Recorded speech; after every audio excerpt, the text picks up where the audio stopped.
বলছি গোপাল রওনা দি। মহারাজ এত ব্যস্ত হবেন না মহারাজ। হ্যাঁ হ্যাঁ, তা মহারাজ, আপনাকে দেখে মনে হচ্ছে আপনি রাতে একটু ঘুমোননি। হ্যাঁ ঠিকই ধরেছ, তাছাড়া ঘুম হবে কি করে বলো, আমার বাড়িতে যে ছোট্ট রাজপুত্র আসছে।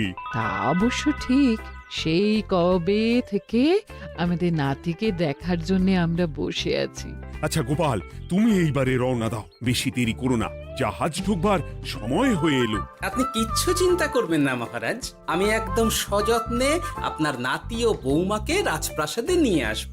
গোপাল, খুঁজে পেতে কোনো রকম অসুবিধে হবে না। মনে আছে রানীমা? এখন তাহলে আসি।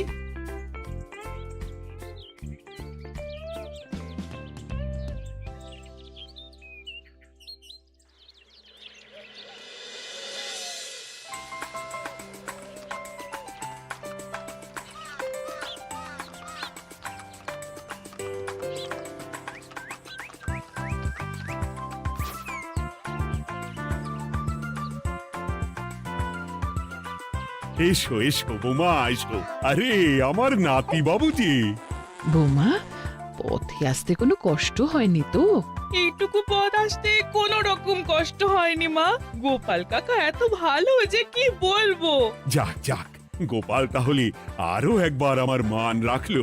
যতদিন গোপালের ধরে থাকবে তার প্রাণ, সে ততদিন মহারাজের রাখবে যে মান।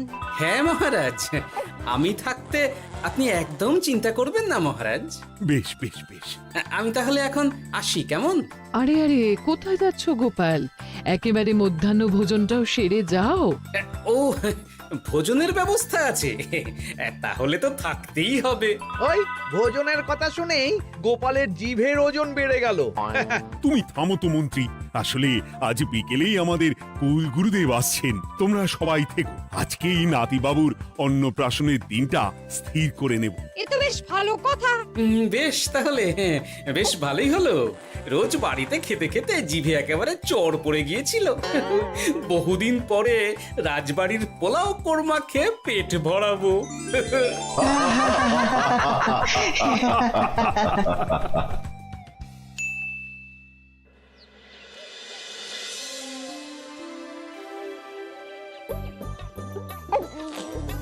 বাহ, তোদের নাতির তো ঢের উন্নতি হবে রে, খুব প্রতিপত্তি হবে, নাম যশ সব হবে, কোনো চিন্তা নেই। গুরুদেব, নাতির শরীর স্বাস্থ্য ভালো থাকবে তো? দেখ, এমনিতে খুব একটা কিছু অসুবিধা তো দেখছি না, তবে হ্যাঁ, সম্প্রতি একটা বড় সড়ো ঝড় বয়ে যাবে দেখা যাচ্ছে। কি সর্বনাশ গুরুদেব, এসব কি বলছেন, কথাটা কি সত্যি? আমি মিথ্যা বলি না, যা দেখলাম, ঈশ্বর আমাকে দিয়ে যা বলালেন তাই বললাম। তাহলে কি হবে গুরুদেব? এই বিপদ এড়াবার কি কোনো উপায় নেই গুরুদেব? ওরে, তোরা আমার পুরো কথাটা শোন, কথার মাঝেই যদি এত প্রশ্ন করতে থাকিস তাহলে আমি কিভাবে আমার কথাটা শেষ করব? হ্যাঁ, ক্ষমা করুন গুরুদেব, আপনি বলুন বলুন। শোন, ওর কপালে ঝড় থাকলেও সে ঝড় ঠিক কেটে যাবে, চিন্তা করিস না, ভগবান আছেন, উনি বিপদ ঠিকই কাটিয়ে দেবেন। যখন বিপদ চরম সীমায় পৌঁছে যায় তখন ঈশ্বর নিজে এসে আমাদের বিপদ মুক্ত করে। সত্যি গুরুদেব, ঈশ্বর নিজে আসেন? হ্যাঁ, নিজে আসেন। জয় গুরুদেবের জয়। গুরুদেব, এইবারে তাহলে আপনি একটা শুভ দিন বলে দিন, নাতিবাবুর অন্নপ্রাশনটা ধুমধাম করে দিতে হবে তো। আজকের পর থেকে ঠিক 3 দিন বাদে একটা খুব ভালো দিন আছে, ওই দিন তাহলে অন্নপ্রাশনের ব্যবস্থা কর। বেশ বেশ, তবে তাই হবে গুরুদেব, তাই হবে। গোপাল, তাহলে সব কিছুর বন্দোবস্ত করা শুরু করো। সে আর বলতে রানীমা, আমি আগামীকাল থেকেই একদম জোর কদমে মাঠে নেমে পড়বো। হ্যাঁ রানীমা, আমি কোনো দায়িত্ব নেব নাকি? না থাক, যদি প্রয়োজন হয় তুমি গোপালকে সাহায্য করো।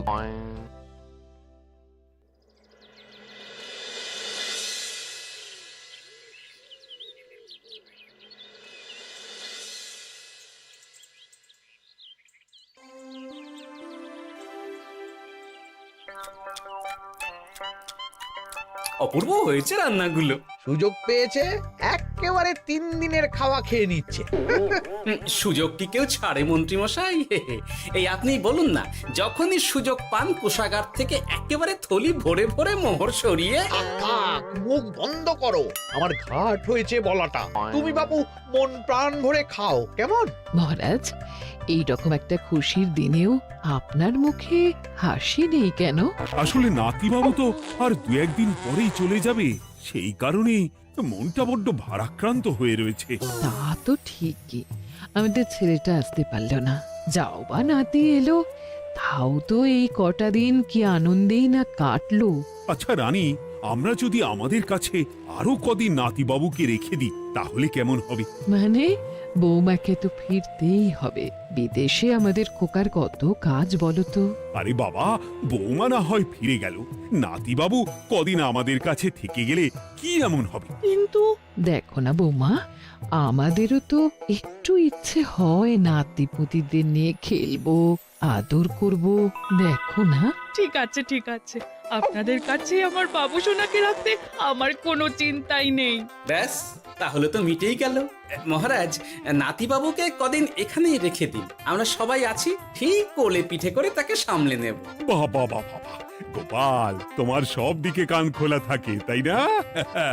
মহারাজ, আমি হলাম ভাঁড়, তাই মাটির ভাঁড়ের মুখটা যেমন খোলা থাকে তেমন আমার কানটাও সব সময় খোলা থাকে, বুঝলেন?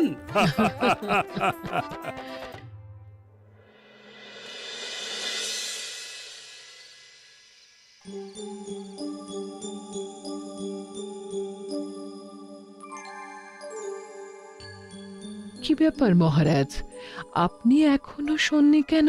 শরীর খারাপ করছে নাকি? না রানী, একটা কথা খুব ভাবাচ্ছে বুঝলে। কি কথা মহারাজ? এই যে সেদিন গুরুদেব বললেন না, যখন গভীর বিপদ আসে তখন ঈশ্বর নিজে আসেন বিপদে মোকাবিলা করার জন্য। হ্যাঁ মহারাজ, বললেন তো। আচ্ছা, ঈশ্বর কি বিপদে সত্যি নিজে আসেন? কিন্তু তিনি নিজে তো বিশাল শক্তিধর, ক্ষমতাবান, তাহলে তিনি নিজে না এসে অন্য কাউকে পরিস্থিতির মোকাবিলা করতে পাঠান না কেন? মহারাজ, ঈশ্বর কখনো কখনো নিজেই হয়তো আসেন, অথবা কখনো কারো দ্বারা বিপদ খণ্ডন করেন। ব্যাপারটা খুবই সহজ মহারাজ। না না, কিন্তু আমার মনে হয়। মহারাজ, আপনার কি মনে হয় আমি জানি না, তবে আমার যা মনে হয় আপনাকে বলেছি। আগামীকাল একবার সভাসদদের প্রশ্নটা করতে হবে, দেখি তারা কি বলে। আগামীকাল সকালে আবার বৌমা ফিরে যাবে।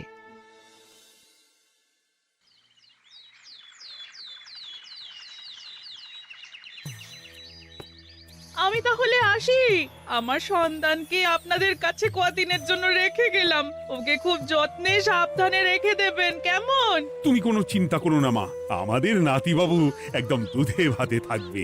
কদিন একটু দেশের মাটিটা চিনে নিক, তারপর না হয় আবার বিদেশে পাড়ি দেবে। এই বলো সোনা।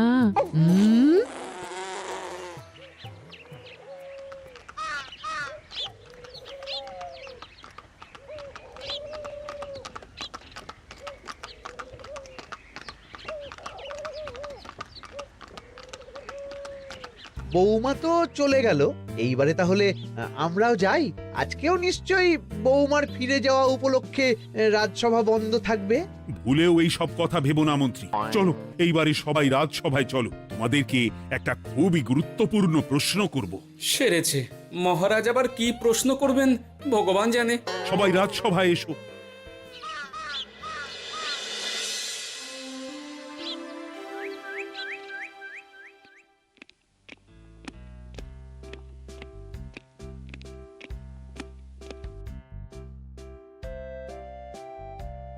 আচ্ছা, তোমরা সকলে বলো তো, ঈশ্বর কি সত্যি বিপদ খণ্ডনে এই ধরাধামে অবতীর্ণ হন?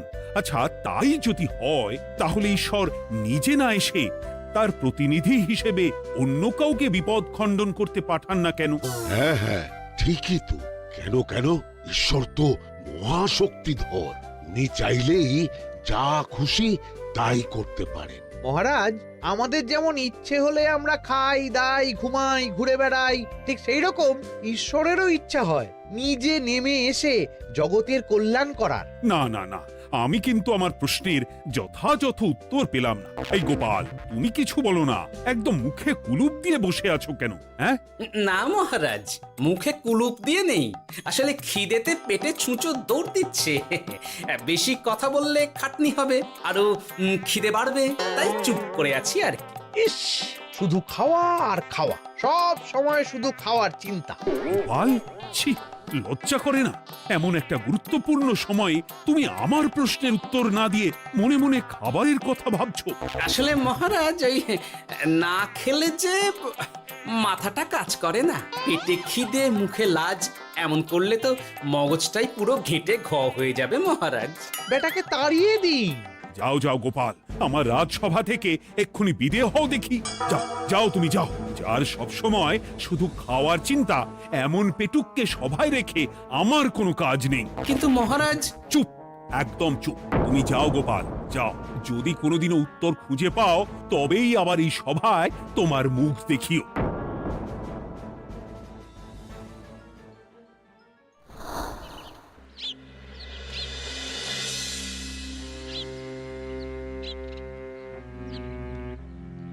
মহারাজ যে এমন সামান্য কারণে আমায় রাজসভা থেকে বার করে দেবেন ভাবতেও পারিনি। এখন কি যে করি, একে তো মাসের শেষ, সংসারে তুমুল টানাটানি।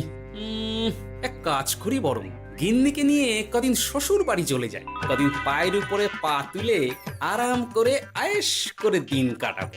হ্যাঁ, তাই করি।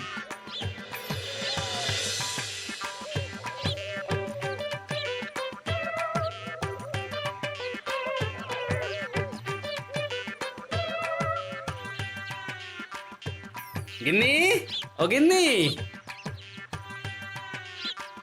বলছি কি, ওই শিগগিরই তল্পি তল্পা গুছিয়ে তোমার বাপের বাড়ি চল। এই কটা দিনের জন্য দুজনে ঘুরে আসি, বুঝলে? কি ব্যাপার? তোমার হঠাৎ করে আমার বাপের বাড়ি যাবার হিড়িক কেন? কিছু মতলব আছে নাকি? আমি না তোমার স্বামী? তুমি আমাকে এভাবে বেমক্কা মতলববাজ বলতে পারলে? হ্যাঁ, কোথায় আমি তোমার কথা ভেবে কথাটা বললাম, আর তুমি কি না আমায় স্বামী না স্বামী কে জানে? এই গত 3 মাস ধরে বাপের বাড়ি যাওয়ার কথা বলছি, তুমি তো তখন কানেই নিচ্ছিলে না, এখন হঠাৎ?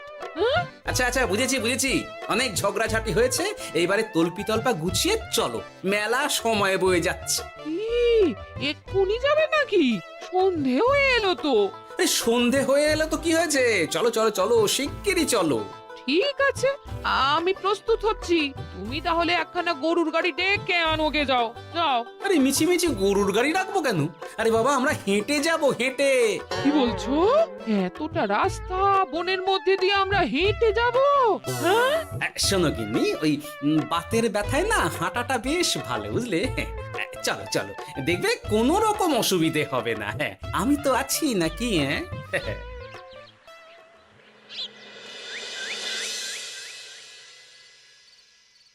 বাবা, হ্যাঁ, বনটা বেশ ঘন। বলি, এই সময়ে এই বনের মধ্যে দিয়ে কেউ হেঁটে যায়? মেলা গজগজ না করে চুপচাপ এসো দেখি।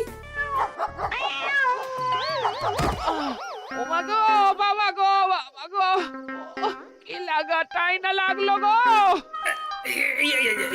আরে, তোমার থেকে আমার বেশি লেগেছে, যা একখানা ধাক্কা মারলে। কি করবো?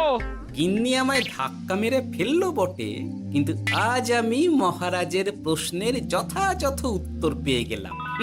বেড়াল ছানাটিকে বাঁচাতে কোনো কিছু না ভেবেই কিভাবে বেড়ালটা ওই বাঘা কুকুরটার দিকে তেড়ে গেল। হ্যাঁ, তার মানে বিপদে পড়লে সন্তানকে বাঁচাতে না, আমাকে এক্ষুনি একবার রাজপ্রাসাদে যেতে হবে, রানীমার সঙ্গে কথা বলতে হবে। আরে আরে আরে আরে, ওদিকে কোথায় চললে গো? ওদিকে তো তোমার শ্বশুর বাড়ি নয়? আরে বাবা, আমার নয়, তোমার শ্বশুর বাড়ির দিকেই আবার যাচ্ছি, বুঝলে? তার মানে আমরা আর যাবো না? না না, পরে যাব, তাড়াতাড়ি এসো দেখিনি। এ কি রে বাবা, লোকটার মাথাটা কি গেছে নাকি? কখন যে কি করছে নিজেরই ঠিক নেই, যত সব।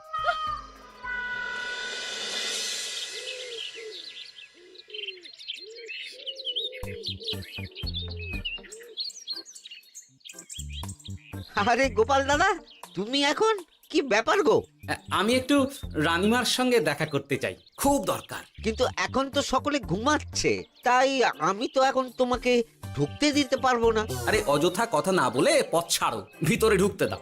গোপাল দাদা, তুমি এই সময় ওই ঢোকার জন্য অহেতুক জেদ করো না। তাছাড়া আমি যতদূর জানি তোমায় তো মহারাজ তাড়িয়ে দিয়েছিলেন, তাহলে আবার বহাল হব, চিন্তা করো না। দয়া করে এখন ঢুকতে দাও। গোপাল দাদা। আহ পেয়াদা, এই এই কি ব্যাপার? এত হইচই কিসের? কি হয়েছে? রানীমা, আমি আপনার সঙ্গে একটু কথা বলতে চাই, বিশেষ দরকার আছে। এসো এসো, ভেতরে এসো। তাহলে মহারাজকে তোমার পরিকল্পনা মতো বাইরে নিয়ে যেতে পারলেই উনি ওনার প্রশ্নের উপযুক্ত জবাব পেয়ে যাবেন, বলছো? সে ব্যাপারে আপনি 100% নিশ্চিত থাকুন রানীমা। এখন আপনি শুধু আমার পরিকল্পনা অনুযায়ী মহারাজকে নৌকা বিহারে যেতে রাজি করান। তারপর কি হয় সেটা আপনি নিজেই সচক্ষে প্রমাণ পেয়ে যাবেন। তোমার উপরে আমার অগাধ আস্থা গোপাল। ঠিক আছে, তুমি যেমনটা বললে ঠিক ওইভাবেই আমি নৌকা বিহারের ব্যবস্থা করছি। রানীমা, দেখবেন এই পরিকল্পনাটা যাতে কোনোভাবেই পাঁচকান না হয়, তাহলে কিন্তু সব ভেস্তে যাবে। নিশ্চিন্তে থাকো গোপাল, কিচ্ছু হবে না, নিশ্চিন্তে থাকো।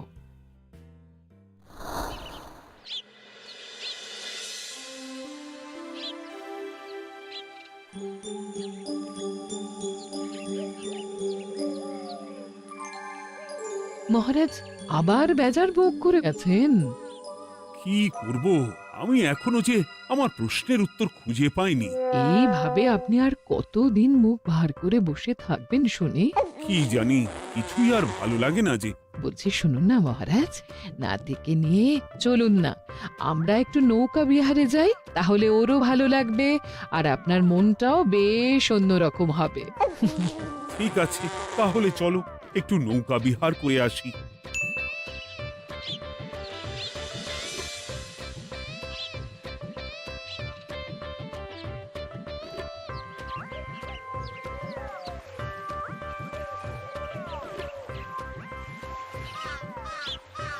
এই তো মহারাজ, আসুন আসুন, সেই কখন থেকে আপনার জন্য অপেক্ষা করছি। এ কি গোপাল, তুমি এখানে? কি ব্যাপার? তোমার সঙ্গে তোমার স্ত্রীও আছেন দেখছি। মহারাজ, কতদিন আপনাকে দেখিনি বলুন তো, তাই আজকে একদম সস্ত্রীক চলে এলাম। চলুন চলুন, সকলে মিলে নৌকো বিহার করে আসি। কিন্তু আমি তো তোমাকে তাড়িয়ে দিয়েছিলাম, তারপরেও তুমি। মহারাজ, অনেক তো হয়েছে, এখন এসব কথা ছেড়ে নৌকোতে টুকুস করে উঠে পড়ুন দেখি। কিন্তু মহারাজ অযথা দেরি করবেন না, চলুন উঠে পড়ুন।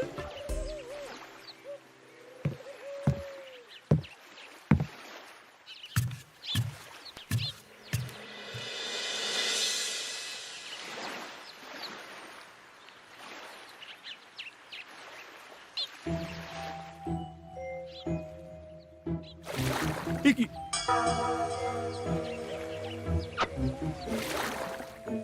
এই নাও, দেখো দেখো, ও কোনো সাড়া শব্দ করছে না কেন? সারা শব্দ করবেন না মহারাজ। মানে এসব কি বলছো?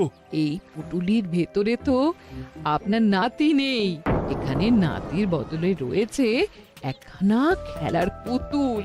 এসব কি বলছো তুমি? এইটা যদি পুতুলি হয় তাহলে আমার নাতিবাবু কোথায়? হ্যাঁ, আপনার নাতি এইখানে একদম সুরক্ষিত অবস্থাতেই আছে। যাক বাবা, আমি যে কি ভয় পেয়ে গেছিলাম তার কি বলবো। কিন্তু রানী, তুমি আমার সঙ্গে হঠাৎ কেন এমন ছলনা করলে? হ্যাঁ, আমার কথাই মহারাজ। কেন? আসলে আমি আপনাকে এই ঘটনার মধ্যে দিয়ে আপনার প্রশ্নের আসল উত্তরখানা দিতে চেয়েছিলাম, তাই। গোপাল, কি বলতে চাইছো একটু খুলে বলো তো। আপনি জানতে চেয়েছিলেন যে ঈশ্বর যেহেতু বিশাল ক্ষমতাধর, তাই সন্তানের বিপদে তিনি নিজে না এসে অন্য কাউকেও তো তার প্রতিনিধি হিসাবে বিপদটা কাটাতে পাঠাতে পারেন। হ্যাঁ, কিন্তু তার সঙ্গে এই ঘটনার কি সম্পর্ক শুনি?